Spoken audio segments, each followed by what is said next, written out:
Welcome to thisisfitworkouts.com. I'm Laura, and I'm here with a new high-intensity interval workout for you. We have 5 exercises. I'm going to show you the 5 exercises. I will also show you what I like to call make it easier modifications. Take out some of the hard parts, take out some of the jumping, so that this workout might be adaptable to your fitness level. First exercise, we don't need any equipment except a mat. Let me tell you real quick what you're going to need. You're going to need a mat. You're going to need a chair or a couch. You're going to need a set of medium weights, medium dumbbells. I'm going to use 8s. Those are going to be a little on the heavy end for me today. And then also a couple obstacles. We're going to jump over obstacles. I'm going to use my sandbells. You could lay down 3 towels, 3 pillows, and I'll show you how that looks in a minute. So we're going to start with our mat. The first exercise is a kick through with a push-up. I'll show you what that looks like. You're going to start in push-up position.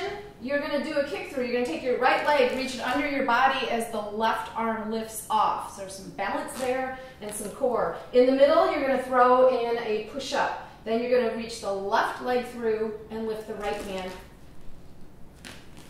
A lot of balance. So one more, kick through and a push-up.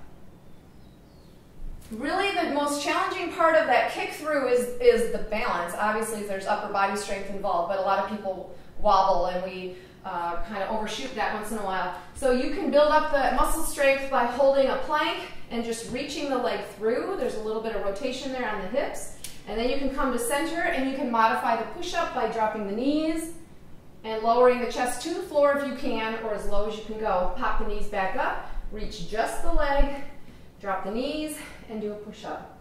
You could focus on just the push-ups if you need upper body work. You could focus on just the reach through with the leg if you want to work more core and balance. So that's exercise number 1. Exercise number 2. I would normally do this on my couch. I'm only using a chair because it's easier for filming. So keep in mind that you're going to place your upper back on a couch or something. Make sure it's sturdy. Make sure it's pushed against the wall so nothing is moving. This is called a hip lift. It's supposed to be one of the best exercises for the backside, for the glutes and hamstrings, and you're going to work your core. So I'm going to scooch off the end of my chair or couch. I've got a towel here to kind of soften the rough edge of this chair. I'm going to place my upper body, my upper back, on the chair, and I'm going to drop my hips toward the floor, and then I'm going to activate from the back side, keeping the abs nice and tight, and lift here. I can hold a weight on my hips for added resistance. I'm not going to do that today because I've got too much to set up when we start timing. And you're going to breathe out, push up, nice and tight here, nice and tight on the back. I take my chin with my chest because that feels most comfortable on my neck.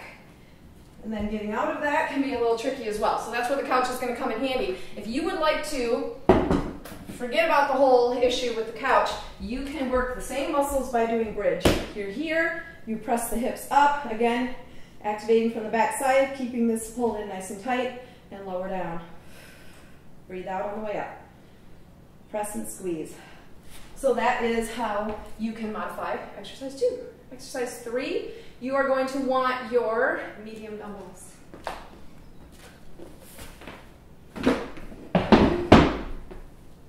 Always trying to find combinations, because since we only do 5 exercises, I want to make sure we hit upper body, lower body balance, cardio, core, all that. So this is going to be another combination.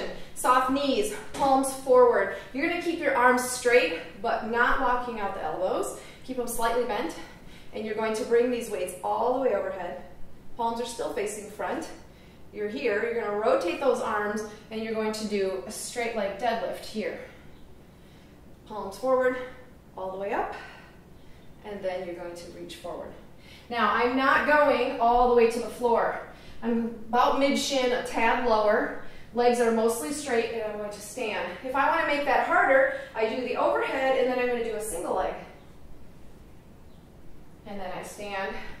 And the nice thing about placing the overhead lift in between is that it makes sure that I stand all the way up out of my deadlift and I pull my shoulders back. Now this isn't a strict deadlift. It's not like when you see people at the gym using barbells, but this is working the same muscle group. And this is going to work really well for some interval timing. Okay, so again, let's take that down a notch. let's bend the elbows, focus on the shoulder lift there. You don't have to go all the way overhead, and then you're going to do the deadlift. Half curl, shoulder raise, same shoulder muscles, open that up. And now when you're here, I want you to simply hinge at the hip. Knees are slightly bent and come back up. So you do not round your back, you don't drop your chest toward your belly. There, you have to hinge there, keep the neck in line with the spine, and come back up. Okay, too much information, let's move on. We're going to jump over 3 things. Make sure it's not something you can step on and fall. If you're on a hardwood floor, be careful that you're not gonna step on a towel and it's gonna go out from under you. So safety first. You're going to hurdle over these, side hurdle over these, and then you're gonna do a lunge combination on the end. So you're gonna be on one side. I'm going to come over, there's gonna be my cardio, and then I'm going to jump into a lunge, together, jump into a lunge. Side hurdles, jump lunge, together, jump lunge, together. Okay, so if you want to take that down a notch, I'm gonna take out 2 of those, and I'm going to jump over, practice my lateral movement, sticking that landing, watch the knee there, and then do a reverse lunge. Jump over as I wobble. I like to show that I'm not perfect. Jump to the side. My workouts are challenging for me too. Okay, that's your modification. Last one. The harder variation first, and then we'll go easier. Corkscrew. This is a Pilates move. This is going to be a variation of it. It's not the advanced corkscrew, but you're going to have your arms out at a low V. Legs are extended. You're going to drop the legs to one side, and you're going to sweep them down and come up on the other side. Now, the regular corkscrew involves a hip lift here, so you come up and over to the other side. We're going to take that out. So we're going to drop it here. We're basically going to make a U with our legs, and we're going to swoop side to side. That's going to get really intense, so here's a nice variation. Knees are bent. We drop to one side, shoulders stay down, both sides, and then we use the ab muscles to bring it back. Drop to one side, and bring it back. That seems to be a really interesting exercise in that some people go, this is ridiculously easy, I don't feel anything. Other people find it really challenging. I think it depends on your flexibility, mobility. So try both variations. Try the easy one first, and if that is too easy, then try the regular version. If that's plenty, both of them get some really good rotation going on in the spine. So those are the 5 exercises with Make It Easier modifications. We can do the real-time workout together, straight through. There's a link right below this video. Click on that. I will see you over there, and we will hit this one together.